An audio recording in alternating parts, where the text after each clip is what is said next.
Buenas a todos, mi nombre es Leonardo Menelo, soy alumno de cuarto año de la asignatura de Ginecología de la Facultad de Medicina de la Universidad Nacional del Nordeste. El tema que nos compete desarrollar hoy es el capítulo primero, Consejería en Salud Sexual y Salud Reproductiva, de la Guía de Anticonceptivos del Ministerio de Salud de la Nación.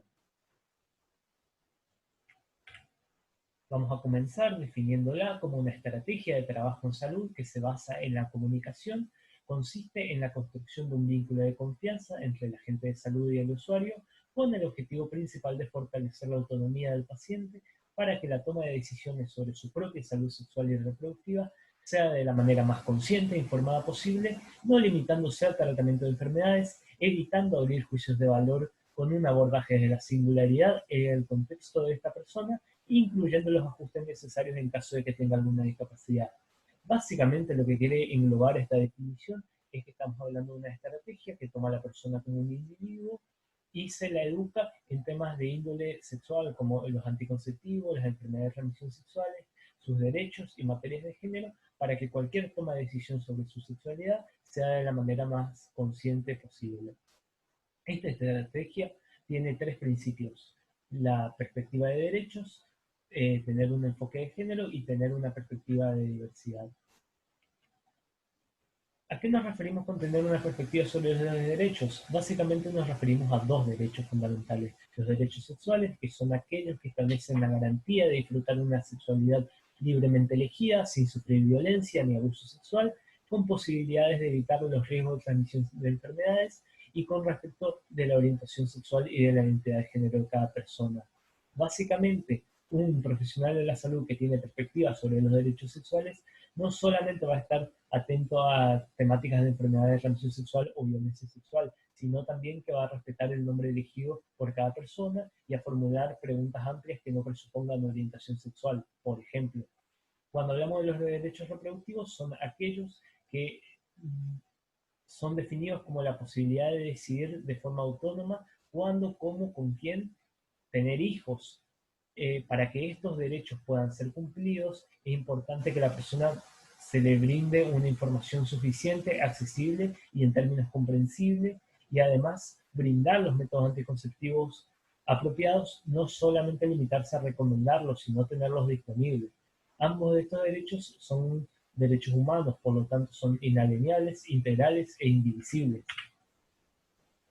Cuando hablamos sobre tener los principios de enfoque de género y perspectiva de diversidad sexual, con el enfoque de género nos referimos a tener en cuenta las desigualdades existentes producto de construcciones sociales que atribuyen determinados roles y características a las personas según el sexo y el género asignados al nacer, y con la perspectiva de la diversidad sexual y corporal es a tener en cuenta a la variabilidad de orientaciones sexuales, identidades de género, corporalidades como parte inherente de la condición humana.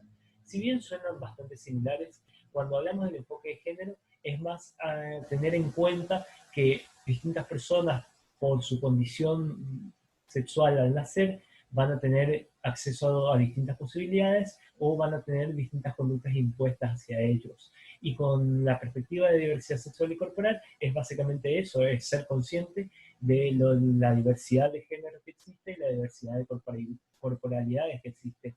Ambos tienen el objetivo fundamental de identificar aquellos grupos de mayor vulnerabilidad para asistirlos de manera más completa. Y obviamente, al mantener estos dos principios, también se tiene que respetar el primer principio de la perspectiva de derechos. Ahora, ¿cómo se da esta consejería? Se puede dar de dos maneras distintas: como una consejería propiamente dicha, en un espacio pensado específicamente para el asesoramiento, en una cita que puede ser espontánea o programada, pero que siempre va a requerir más tiempo, un espacio íntimo y sin interrupciones garantizado. O en la oportunidad de la asistencia, que es básicamente la persona viene a la consulta por alguna otra temática y el profesional de la salud propone tratar estas temáticas con ella. Obviamente, esta forma de consejería va a tener disponible mucho menos tiempo. Y si bien ambos son tipos de consejería válida y van a terminar siendo bastante similares de alguna manera, es importante remarcar que la consejería propiamente dicha es una demanda activa por parte de la persona que viene buscando información y un vínculo de confianza. En cambio, en la oportunidad de la asistencia es una propuesta por parte del profesional, por lo tanto, este tiene que tener un tacto y una capacidad para poder brindar esta información y establecer este vínculo por iniciativa propia. Por lo tanto, es importante recordar ciertas claves para la comunicación en el encuentro de esta consejería, tales como comunicar claramente, dar lugar al silencio, manifestar empatía y respetar los límites de la paciente. También, en caso de que sea necesario un test de VIH, sífilis o alguna otra enfermedad de transmisión sexual, también es importante dar información general sobre estas enfermedades, reafirmar el consentimiento de las pruebas e informar los tiempos en los que se realizan esto, cuándo se obtienen los resultados y brindar métodos anticonceptivos que hayan en el establecimiento. En esta altura del capítulo se nos presentan dos patologías para estudiar debido a su gran prevalencia. Es importante tener conocimientos generales y tener la capacidad de poder transmitirlo eficientemente. Se nos presentan la sífilis y el virus de la inmunodeficiencia humana.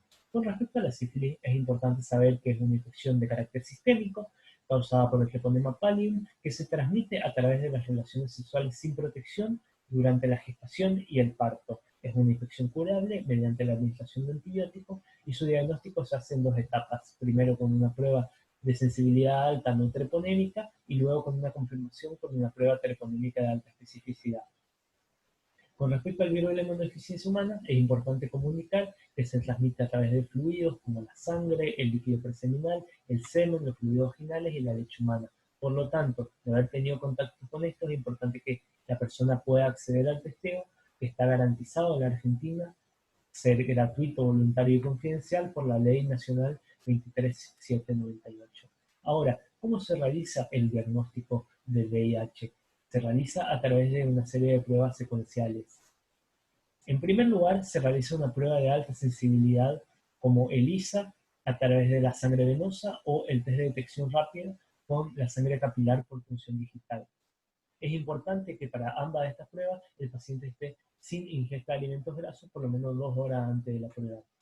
En base a los resultados de esta prueba, vamos a seguir distintas conductas.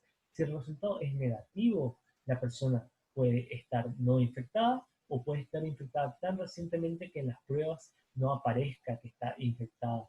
Esto se denomina periodo de ventana y dura aproximadamente 4 semanas. En cambio, si el resultado fue positivo, es importante confirmarlo con una prueba de mayor especificidad, como lo es la carga viral.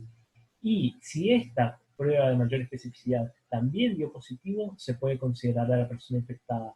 En cambio, si esta persona dio negativo a la segunda prueba, es importante confirmarlo con una tercera prueba denominada Western blot. Es importante remarcar que el test a personas embarazadas es de carácter obligatorio. Un diagnóstico a la persona embarazada de VIH es importante para dar un inicio a un tratamiento oportuno, lo que mejora la evolución clínica de la infección y además permite disminuir la posibilidad de una transmisión vertical de la madre hacia el bebé. También es importante ofrecer el test de VIH a cualquier pareja de una persona que dio positivo para el test de VIH o se está realizando el test de VIH. Ahora, es importante saber qué hacer con estos resultados y cómo dar su devolución. Si tenemos un resultado negativo, es importante recordar que la persona todavía puede estar no infectada o estar en un periodo de ventana, por lo tanto es importante descartar esta posibilidad con la historia clínica y dar a la persona por no infectada o seguir estudiándola. Si la prueba de alta sensibilidad fue positiva, es importante recordar que es necesario un nuevo estudio para confirmar en caso de que haya sido un falso positivo. Y si el resultado positivo fue la prueba de alta especificidad, hay que darle a la persona el tiempo necesario para asimilar el impacto del diagnóstico. El VIH es una enfermedad todavía con muchos tabúes, por lo tanto hay que darle un espacio en el que pueda expresarse, desmitificar sentimientos de culpa y castigo asociados todavía al VIH y recordar que el resultado positivo significa que la persona está infectada, pero que no necesariamente haya desarrollado un síndrome de inmunodeficiencia adquirida y que actualmente con los tratamientos se puede llegar a tener una muy buena calidad de vida. Por último, es importante orientarla a lugares de atención especializados a personas con VIH. Desde ya, muchas gracias.